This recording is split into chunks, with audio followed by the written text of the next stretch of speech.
Series explores a variety of issues that relate to peace, social justice, and nonviolent social change. This month, we'll explore Venezuela. That's a nation on the northern coast of South America. Venezuela is a major oil producer. Ever since Hugo Chavez was elected president of Venezuela in 1999, the United States government and the United States news media have been extremely negative toward him.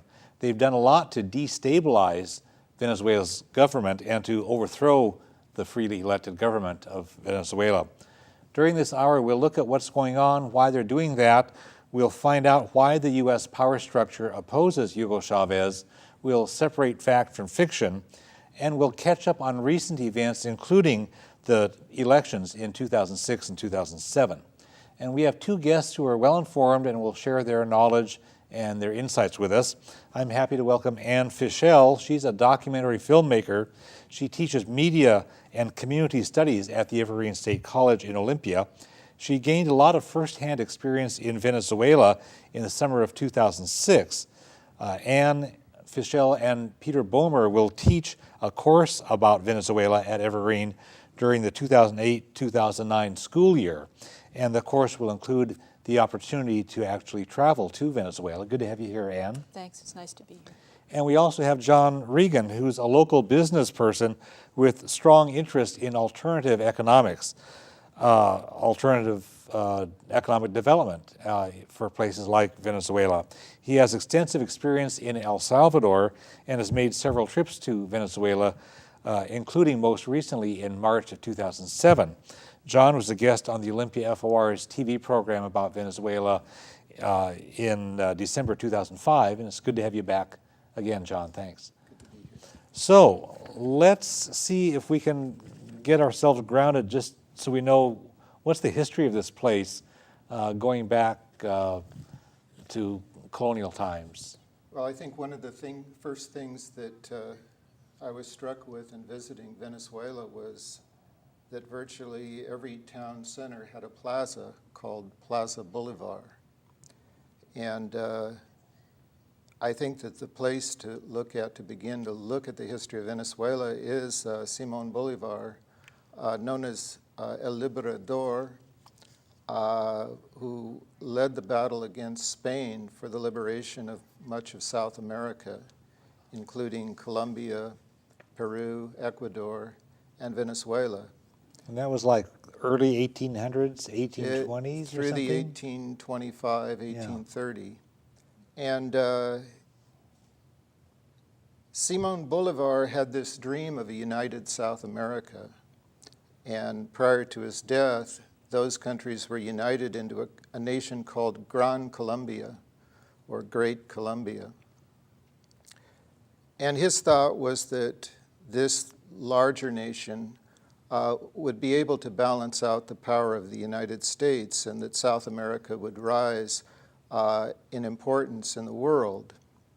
However, a year after his death in 1831, Venezuela broke off from Gran Colombia, and the rest of Gran Colombia also fragmented.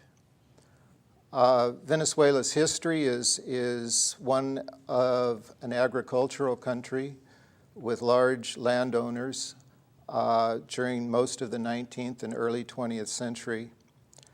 At one point, it was the largest exporter of cacao, which is an ingredient for chocolate. However, it was in the 20th century that oil was discovered and came into great economic prominence in the 1920s in Venezuela. And oil became the engine of growth and the engine of wealth in Venezuela. Oil wealth in the 1970s was such that Venezuela, on average, had a standard of living that was among the highest in South America. However, the wealth was not equally distributed. The large numbers of poor people in Venezuela never participated in the economic wealth of Venezuela. So it's a country that's class divided, a country today that has tremendous oil wealth. Politically, Venezuela had mostly military dictatorships through 1963, and then it moved to a democracy that was modeled after the United States, a two-party system with extreme left groups like the Communist Party being outlawed. And that takes us probably up to 1998, 99. So tell us about that. That's when the... Well, the situation in the oil industry and in Venezuela in the late 80s and early 90s was that because the oil was controlled by a small oligarchy, and the National Oil Company was also controlled by a small group, the wealth that the oil company PDVSA produced was not reinvested in Venezuela. It was generally used to purchase investments in the United States, 5 oil refineries between Texas and Louisiana, the Citgo gasoline stations. And the wealthy members of the oligarchy tended to put their money in banks in Miami and buy homes and condominiums in Miami, making Miami the banking center for South America. But Venezuela itself got poorer and poorer, and from the mid-70s through the 90s, every year the per capita income of Venezuela declined. And debt, national debt for Venezuela increased. Debt to the International Monetary Fund, which in turn put pressure on Venezuela to privatize and sell off its large industrial assets, including the oil industry. So for the people of Venezuela, they weren't benefiting by the oil resource that they had, and they were being forced to sell off that resource. And so there was instability. There was a civil uprising in 1989. There were several military uprisings, one which was led by Hugo Chavez. So what happened in the 1999 election? Well, the situation in 1999 was that the two major parties of Venezuela put up their candidate, but out of nowhere there was Hugo Chavez, who was a military leader who had gained popularity during the coup of 1992, and he campaigned around the country basically talking about Venezuela's oil wealth belonging to the people of Venezuela. And he talked about having been in the military and joining the military thinking that he was defending the Venezuelan people, and coming to realize that he was defending the interests of the United States, which he felt effectively controlled these oil resources and the investment that those resources produced. So he was elected in that 1999 election. Correct. And then Venezuela went on to develop a new constitution? A new constitution was written in 1999, and that constitution made it illegal to sell the oil assets of Venezuela to a foreign power. There were some other kind of very progressive elements to the Constitution. It expanded an understanding of what is the social contract with the population. And we have that sense of social contract in U.S. history, going back to these English philosophers, John Locke and all these people that says the government is sort of this relation with the people. We have that sense of that, and these folks put some pretty special things into the Constitution. Well, among the things was the right to medical care, that the right to housing, the right to work, the idea that the government has a responsibility to create conditions of opportunity for everyone in the country, not simply an elite. Yeah, and those are things that we don't have in the U.S. Constitution. Correct. And their Constitution also prohibits the death penalty. They have free speech, equality. Equality and equitable treatment of men and women insofar as jobs are, and then Social Security for housewives. I mean, quite a lot of very progressive things in that 1999 Constitution. It was also the idea was to create popular power, where if people didn't like what was going on, they could readily recall their leaders. So there was tremendous opportunities within the Constitution to recall the president, for example, or any elected official. Okay, and in the Bolivarian Revolution that Hugo Chavez named after Simon Bolivar, he's calling what he's doing the Bolivarian Revolution. Can you tell us about what that's about? Well, if we go back to what John said, the dream of Bolivar was in the early 19th century, it was to emancipate the Latin American nations from Spain, free them from their colonial status, and unite them so that they could really be a strong regional entity. If we translate that into modern terms, I think we're really saying that the Bolivarian Revolution today aims to free Venezuela from domination from without, whether it's political, military, or economic, from external control, and also to achieve a kind of regional integration so that the Latin American nations can support one another's development. Internally in Venezuela, one of the most important things that's meant is to regain control of the oil resources, because that's the economy that drives the nation right now and that enables the government to actually put services at the disposal of the poor. There's a huge economic inequity in Venezuela between a very, very large, desperately poor population and a very small, wealthy elite. So, I think we're going to tell you in a little while about our trip to Venezuela.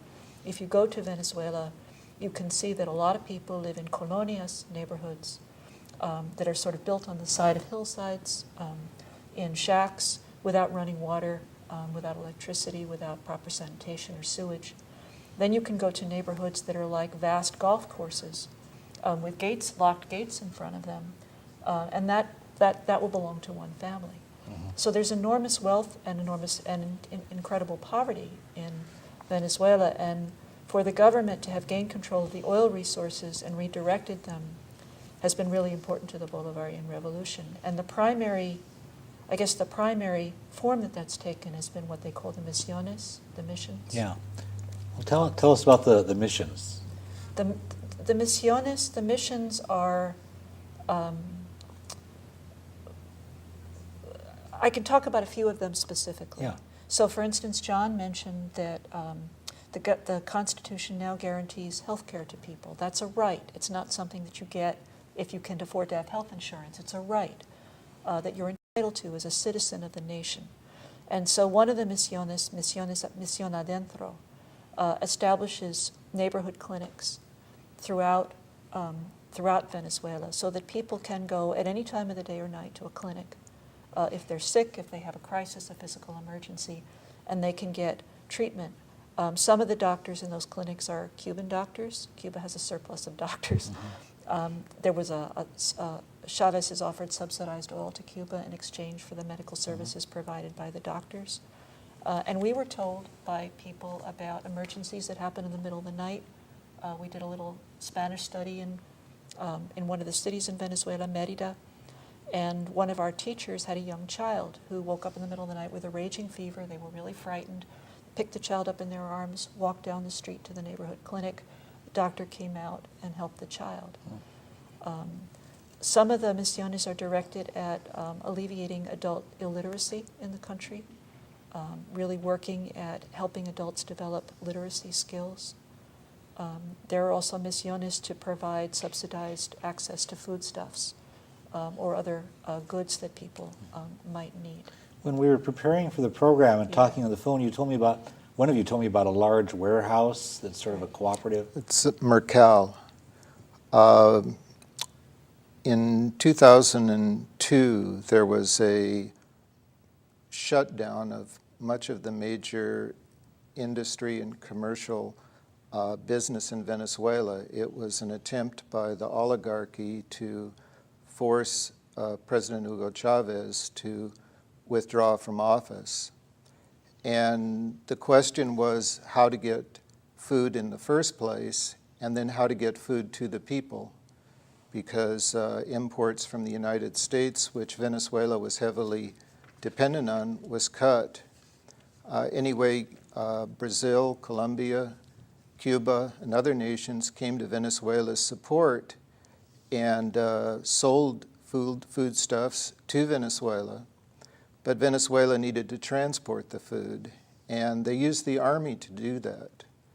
And in the process of using the army to set up warehouses and distribute food, after this period of what's called the management strike was over, Venezuela continued to operate food stores by the military. And so these are stores where you can purchase goods at 40 to 60% less than a regular supermarket. And they're generally located in neighborhoods and low-income communities.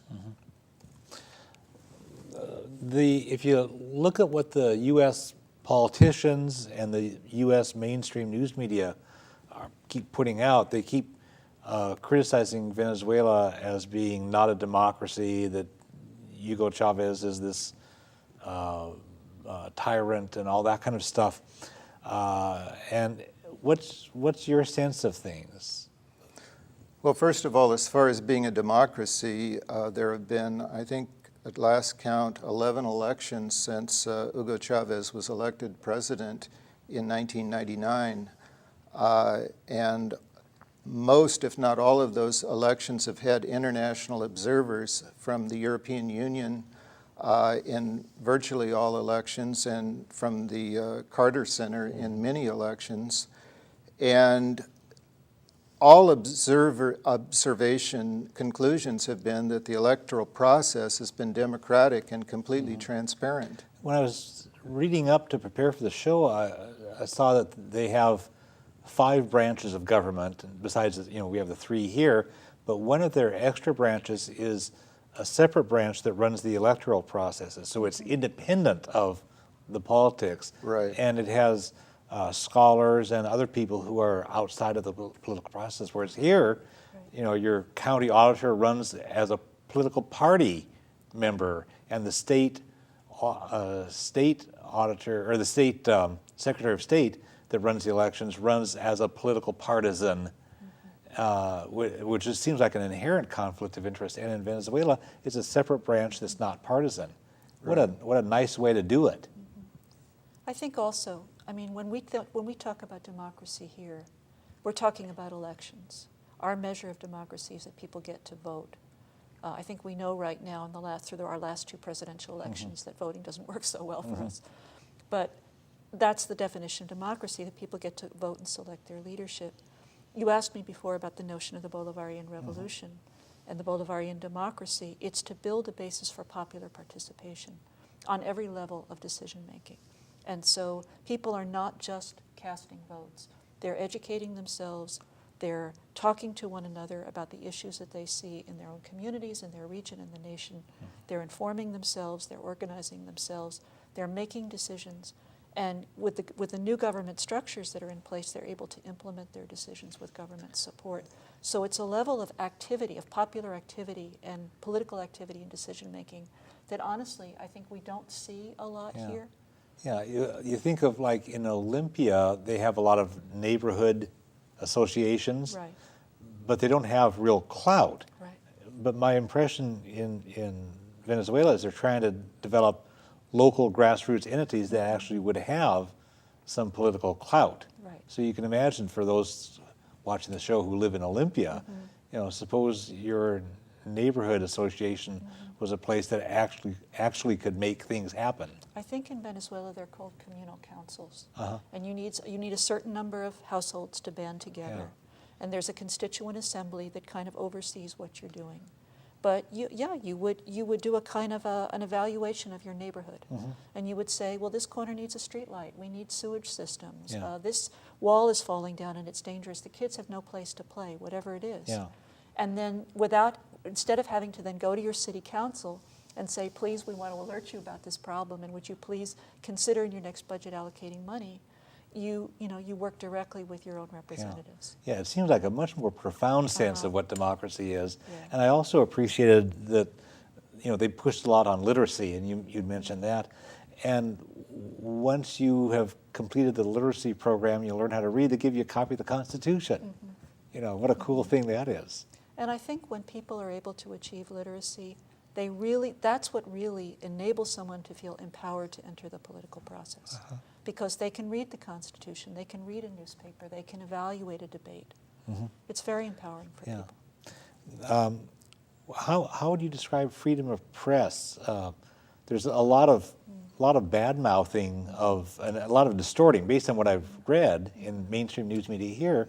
A lot of what they're saying about the press in Venezuela is distorted. I wonder if either of you could. Well, I think, first of all, if you're in Venezuela, you hear both sides of the story and you have access to a much broader range of information.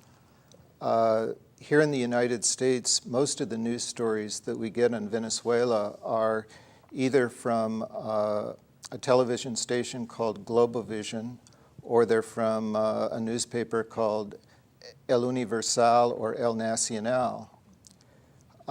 These are three opposition newspapers that are not considered very objective, or three opposition media that are not really considered objective within Venezuela. Most people in Venezuela, the largest read newspaper is Últimas Noticias, which is in the United States generally not a source of information.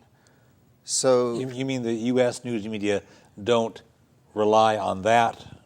Right. as a source? The U.S. news media relies on sources within Venezuela that tend to manufacture the news. So right wing. When you say manufacture the news, from what I've read, they really do just come out with falsehoods and publish. They come out with falsehoods and then they apologize and they admit they're false, but in the meantime, they're published in the United States as fact.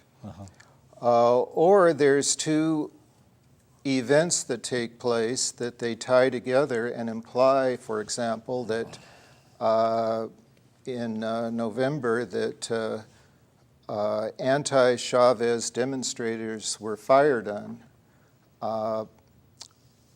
And although they don't know who fired on these demonstrators, as the story is told in the United States, is somehow these demonstrators, who actually were not demonstrating when they were fired on by pro-Chavez people, but there's no evidence that would support that. In Venezuela, they will show a film of the evidence.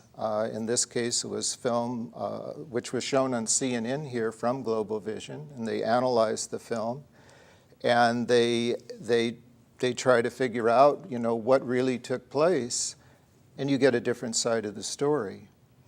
But one of the things that, for example, I think I've mentioned a few times is that there's a determined effort to discredit PDVSA. That's the oil company of Venezuela. And this is because the United States would very much like to regain some control and influence over Venezuela's oil production. So I read a news release the other day that said PDVSA's oil profits had declined last year. Well, in looking further down the article, it also alluded to the fact that spending on social programs had increased from $6 billion in the previous year to $39 billion in the year that they were describing. And that wasn't part of profit. Mm-hmm. So what really had taken place is that what would have been profits were diverted into social programs. Mm-hmm. But the headline is PDVSA is losing money, or PDVSA is not making investments in oil production, or that PDVSA's oil production is declining. None of it backed up by fact. As far as we can tell, there is no attempt in Venezuela by the government to censor the news. Yeah, I mean, the very fact that, and I've read up a lot of this and seen quite a lot, the very fact that there are these opposition newspapers and opposition TV stations that are so wealthy and so dominant and saying such outrageously untrue things, and they're allowed to get away with it. The press here covered a thing about a TV station that recently lost its license, right. But that was a station, as I understand it, that had been actively involved in the coup that we'll talk about. I mean, here they're plotting the violent overthrow of the country. Mm-hmm. I don't think a TV station here that was plotting the violent overthrow of the U.S. government would be allowed to continue. Well, and it's still, you can watch RCTV in Venezuela. It's in Venezuela. It lost its license to be one of the main channels, but it's on cable, and you can watch RCTV and Global Vision, mm-hmm. all of these stations in Venezuela. Can we talk about the coup that occurred in April 2002? I just find that a fascinating thing. I think it says a lot. If you can summarize the facts of what was going on, what happened in the April 2002 coup. What led up to it, which I think really is at the heart of the struggle that's taken place, is who controls the oil industry. And earlier that year, the Venezuelan government tried to appoint a new head of PDVSA, the national oil company, and there was a reaction against it. And as a result, there was a coup where business and military leaders seized power, and President Hugo Chavez was taken and put on an island, imprisoned. However, there was an outpouring of support for Hugo Chavez within Venezuela and around the world, particularly in Latin America, that eventually forced his return to power. Mm-hmm. It's interesting that during that coup, this television station that you're talking about and Global Vision, another television station that was part of the opposition, pre-recorded some of the press associated with the coup. It was clear that they were part of the organization of the coup and supported the coup. Mm-hmm. And that was one of the reasons why RCTV's license was not renewed, and they were relegated to be a cable channel. But I think that it was basically over oil, and the issue resurfaced at the end of 2002 when again Hugo Chavez tried to take over the National Oil Company, and there was basically a pitched battle between the existing management and the new management and workers who eventually took over the company. And in 2003, in April, the new PDVSA, the new oil company, was formed. And basically, oil production had dropped to 25,000 barrels a day from over 3 million barrels a day. But the workers took over that plant, and today the production is back up over 3 million barrels a day. In that April 2002 coup, the Organization of American States was unanimous in saying, hey, you can't do that. And European nations were saying, hey, you can't do that. The Bush administration immediately recognized the new government, the illegal government, Yes. Recognized them. And it turns out, from what I've read and seen, the Bush people were partly behind the coup. They knew what was happening. They were connecting with the coup leaders They were in communicating. advance. Yes. I mean, so the Bush people were behind the process of overthrowing this democratically elected government, Yes. which I find outrageous. Not surprising, but yet another outrage. I think they may have expected more support from other Latin American leaders than they got. Yeah. The problem is, even if people oppose the policies of Chavez's government, they're not going to support the destabilization of a democratically elected government, Yeah. because what does that say about their own futures? Right. Yeah. So again, it was an opportunity for Latin Right. American solidarity of the kind that you folks have both been talking about.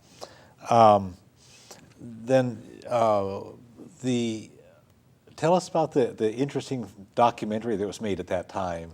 There's The a film. documentary called "The Revolution Will Not Be Televised," and it's made, I don't remember the names of the filmmakers now, but it's actually, one wonderful thing is that it's readily available. I mean, you can even download it off their website. Yeah, or They were an rent it Irish, from Rainy Day Records. You told me before the show Absolutely. has a copy they can yes, rent out and yes. stuff. I think the Evergreen Library also has a Okay. copy, which is available.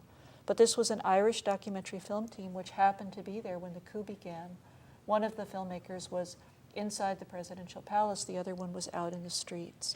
So you get, and they just really followed and stayed with the action as it happened. So it's a very powerful, compelling. And you can see what was record. going on and what the different players were Yeah. saying and doing. It's Yeah. a fascinating and powerful Yeah, and some thing. of the intense sense that people have that they had picked this president, they had mandated this government, and that nobody was to get in the way of that. That's really clear, I think, in the footage. Yeah. The outrage that people would have a coup when the people want democracy. They had a democracy, and then turns out Bush people were part of what's behind the coup, and it's the revolution will not be televised is the name of it. It's a great documentary.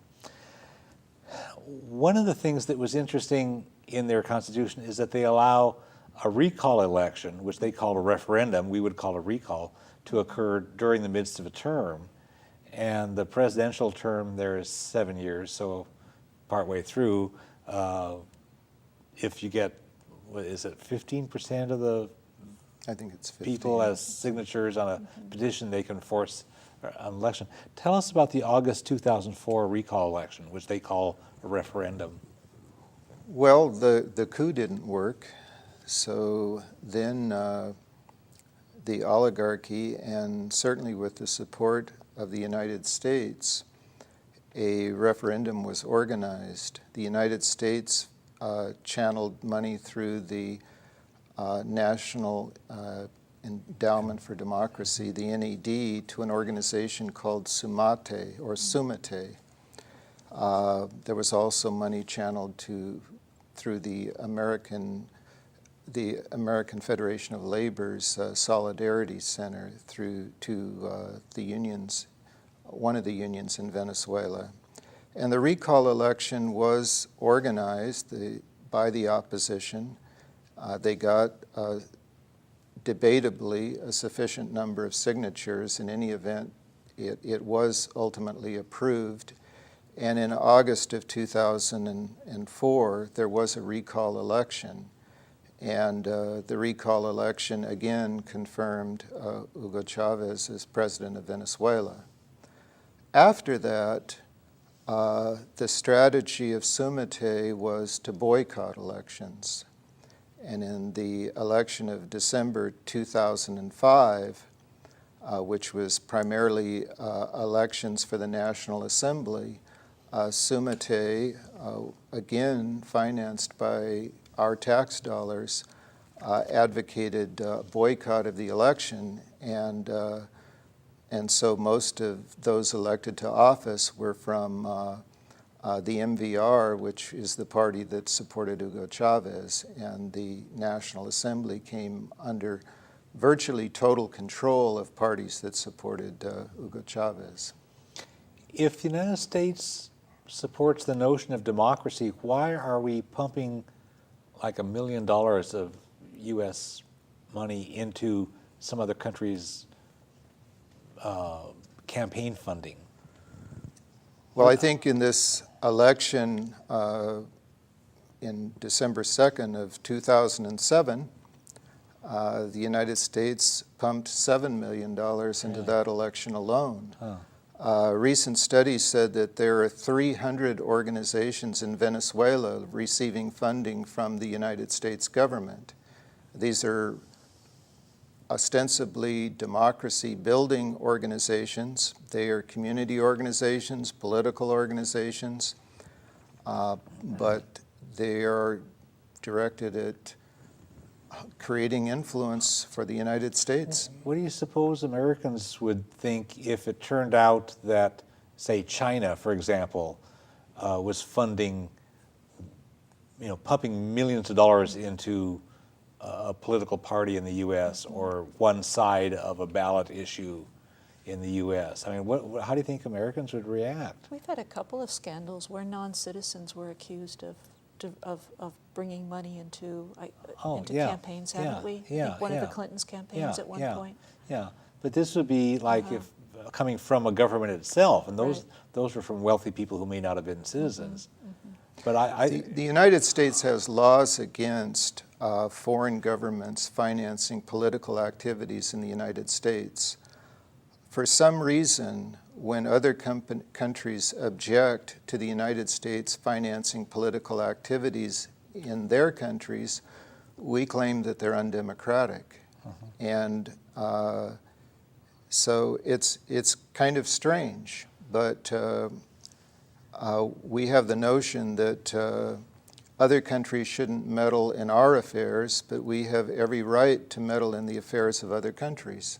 Well, and particularly Latin America. Yeah. I mean, if we're going to go back to the Monroe Doctrine. yeah, that was also from the 1820s, around the time when Simón Bolívar was saying we want to have autonomy. And essentially, it's an attempt to define a sphere of influence that's controlled by the emerging United States. That's It's right. the United States emerging as a world power. Yeah, people here, you learn in school about the Monroe Doctrine, and you have sort of this manifest destiny notion that, well, of course that's ours to say, because the Monroe Doctrine isn't a real law. It's not anything that's legitimate. It certainly isn't agreed to by Latin America. It was President Monroe from the United States saying, basically, we can do anything we want to Latin America, and Europe, you butt out. And the history, that's what it is. And our history, particularly our late 19th and 20th century history, is of the United States being very willing to interfere in the internal affairs of Latin American nations if we felt our interests were threatened. So it's basically, it's kind of like what the Soviet Union did to Eastern Europe.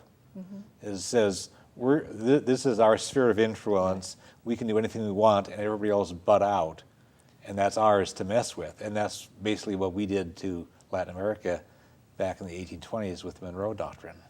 And we've been practicing it now for 200 years, almost. Right. And there's a lot of initiatives in Latin America to create self-determination.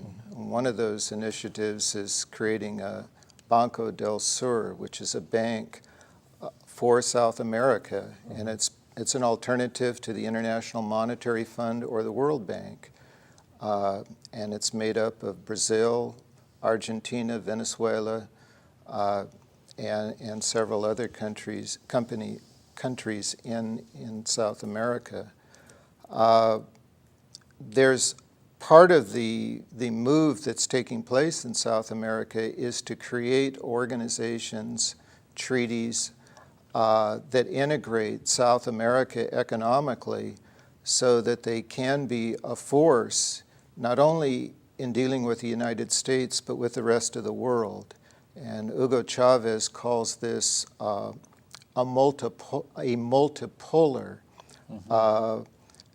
power-sharing model in the world rather than a unipolar model where the United States is basically creating relationships unilaterally with other countries in South America and throughout the world.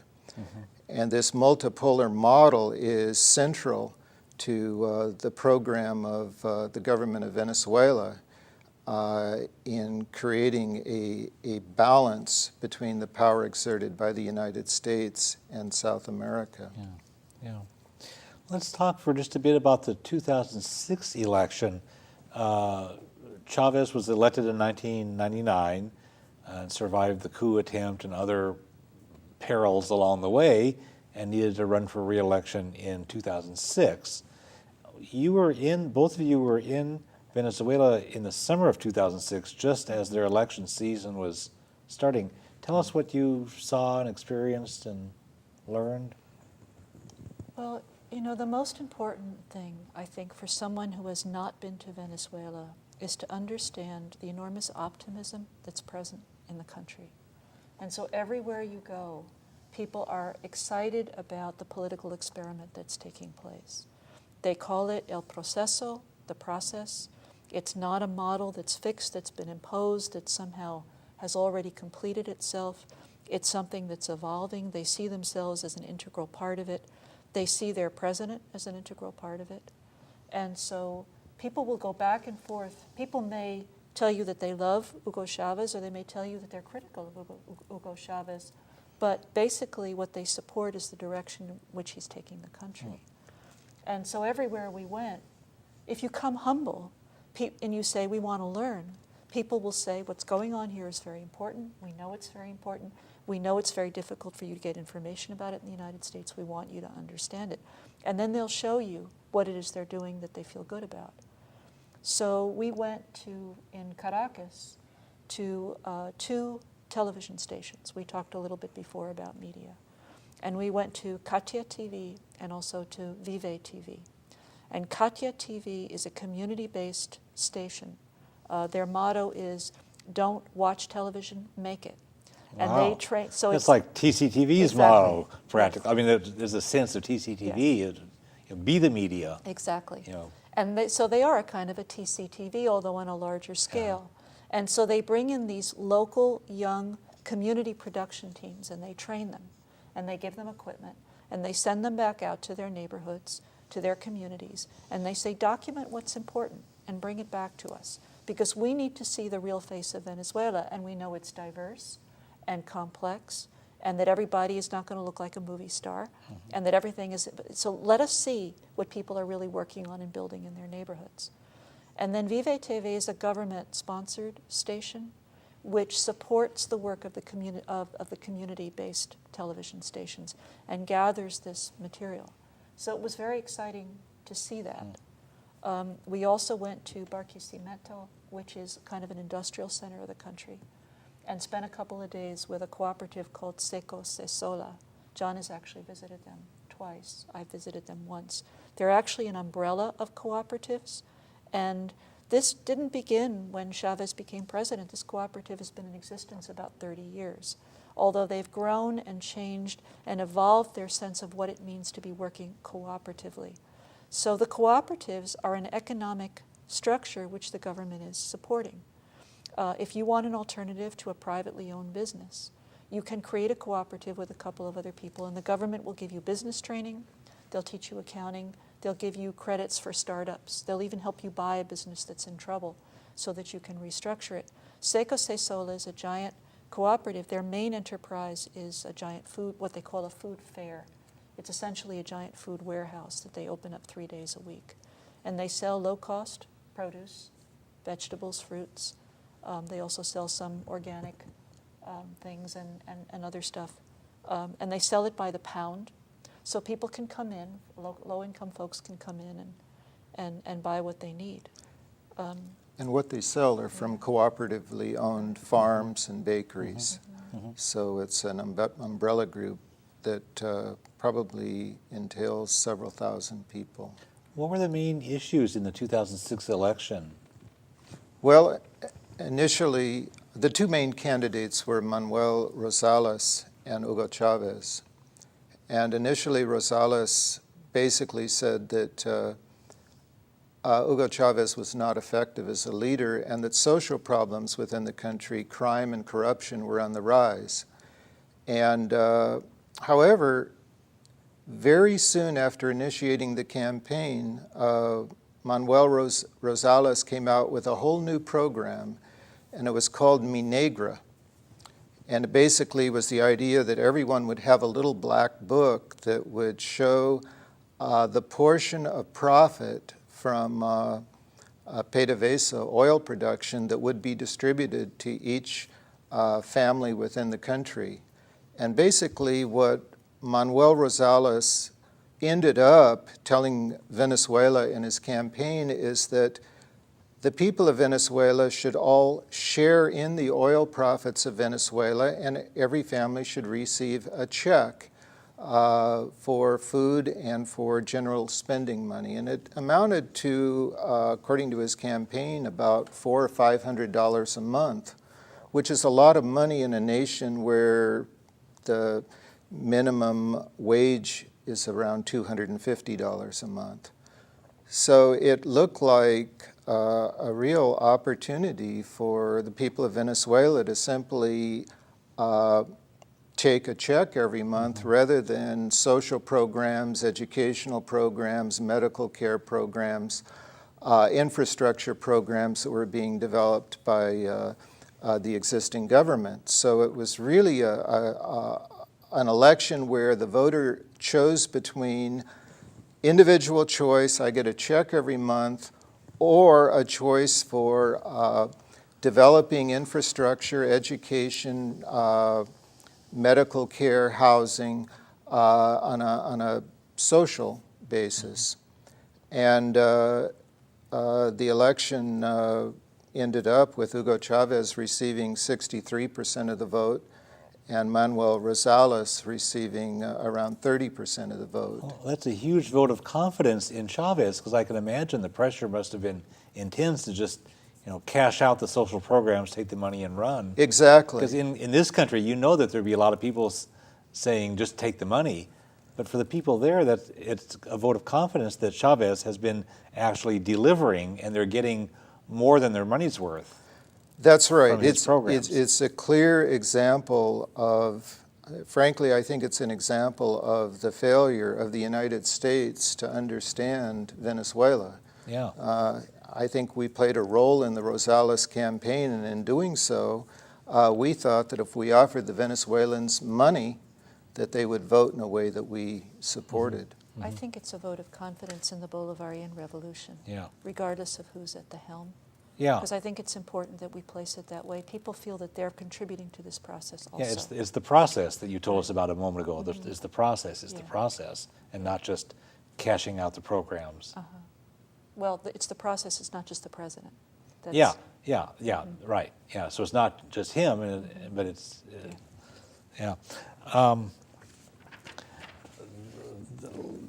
let's see.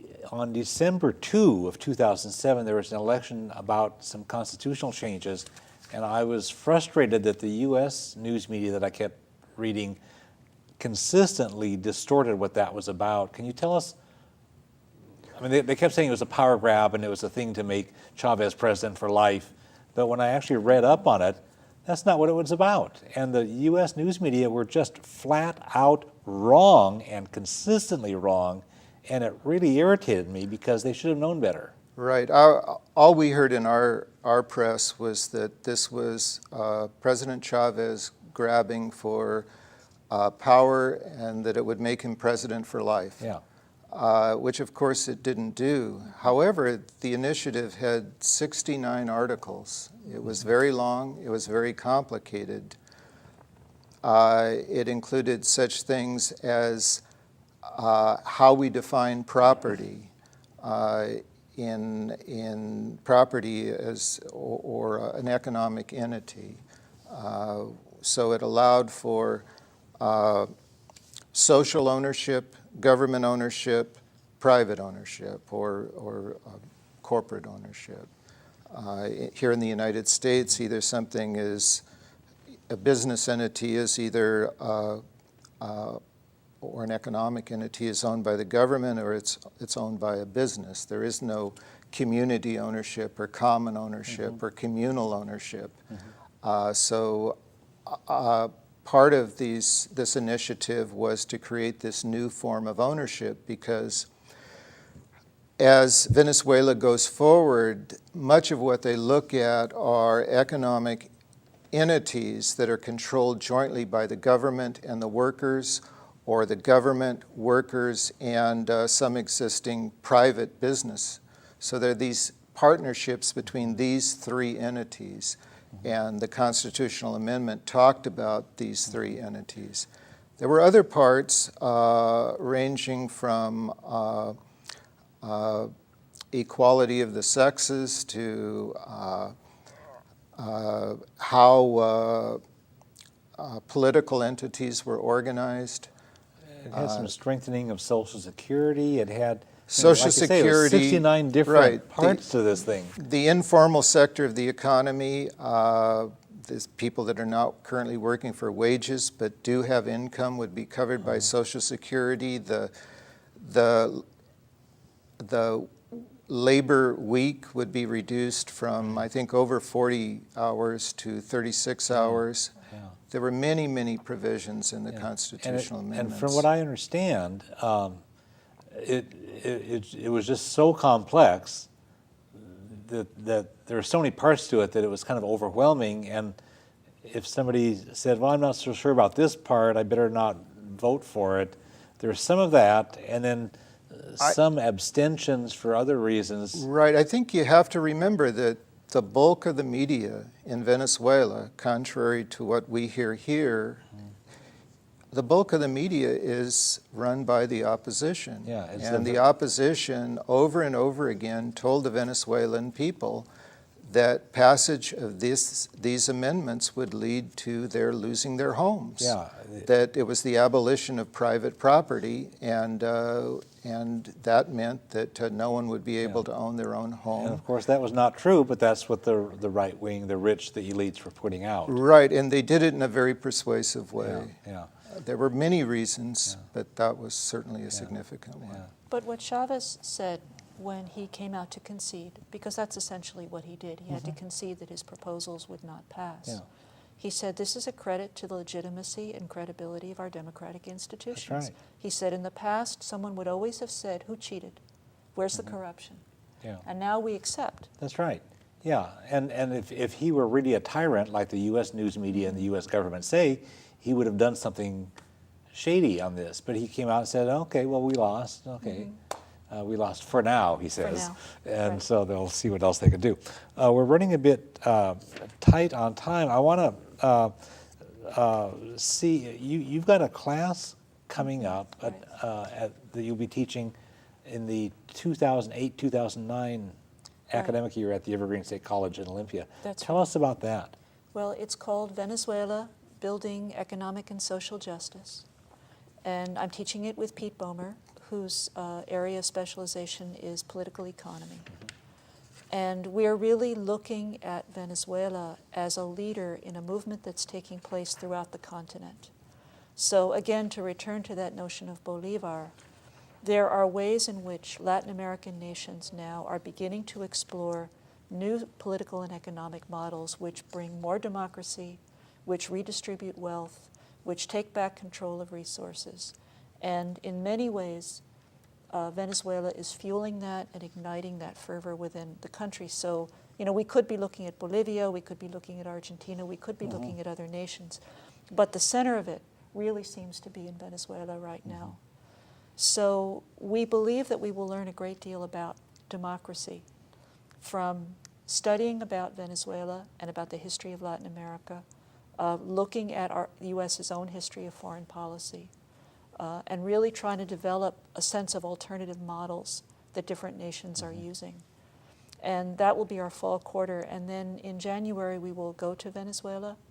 We're developing some relationships with communities and organizations. And we'll also be developing some skills, hopefully, that we can offer. We would like students to be able to work collaboratively in a manner of solidarity with organizations that are doing important work, whether they're in media, whether they're cooperatives. We know there'll be people who are interested in the role of women, labor, agriculture. And we expect to spend 8 to 9 weeks there, working on our Spanish, working on our ability to communicate with people, but also assisting in some of what the organizations are doing and documenting that so that we can really communicate to people here who don't have much access through our own media what is really going on there. And then in spring quarter, we'll be working on that, on preparing that documentation for the public. That's exciting. I think that's really cool. Before we wrap up, I want to just touch on something that both of you had mentioned on the phone, that people in Venezuela are really talking seriously about what kind of development do they want, including sustainability, including climate. And I think, John, you had mentioned. Yeah, this last March when I was in Venezuela, I ended up in 2 different parts of the country with student groups, and both groups were watching Al Gore's film, An Inconvenient Truth. An Inconvenient Truth, and then having a discussion after it. And the discussion centered around how Venezuela should develop. You know, what is a model for growth? And they looked at the United States as a model and then posed the question, could this model be used by other countries in the world or all the countries in the world? And we'll have to tighten up because we're getting close to the end. And basically, the conclusion is that the United States is an unsustainable model that doesn't have applications to other developing nations. It's encouraging to see the serious conversation, grassroots, programmatic work to meet people's social and economic and medical and other kinds of needs. I want to thank Ann Fischel and John Regan for appearing with us on this program. I want to thank all the folks who've been watching.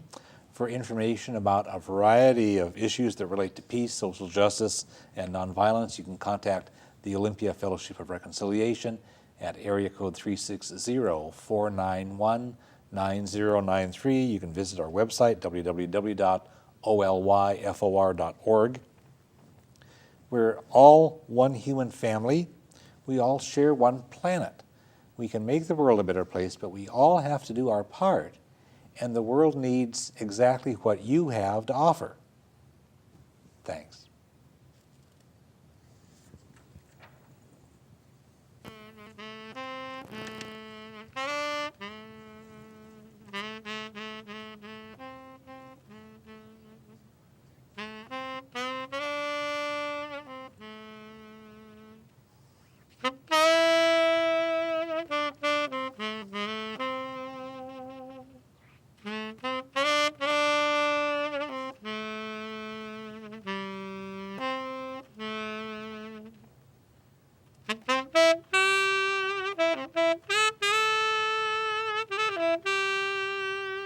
Thank you.